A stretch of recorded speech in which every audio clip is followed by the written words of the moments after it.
প্ৰথম প্ৰশ্ন মহাৰাজ নৰনাৰায়ণৰ আচল নাম কি আছিল?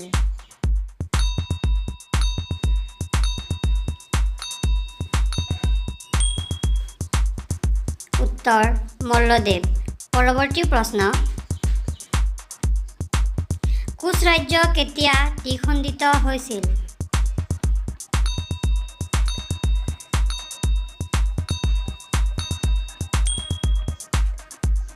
উত্তৰ 1581 খ্ৰীষ্টাব্দত। পৰৱৰ্তী প্ৰশ্ন কিমান চনত বংগৰ পৰা অসম পৃথক কৰা হয়?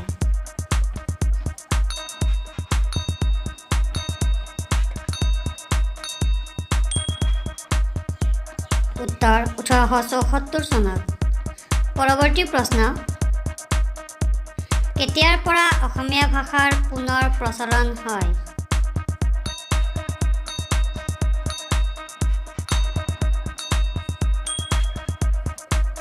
উত্তৰ 1873 চনত।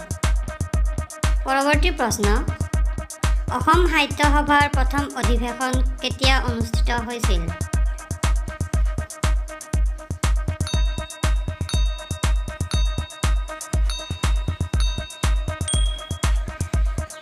উত্তৰ 1917 চনত। পৰৱৰ্তী প্ৰশ্ন আহোমসকল অসমলৈ অহাৰ আগতে ক'ত বসবাস কৰি আছিল?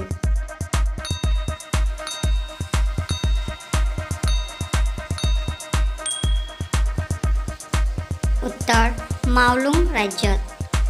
পৰৱৰ্তী প্ৰশ্ন অসমত মানৰ প্ৰথম আক্ৰমণ কিমান চনত হৈছিল?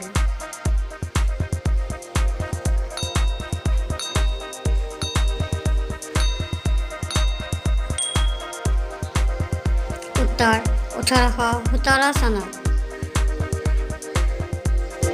ভিডিঅ'টি ভাল লাগিলে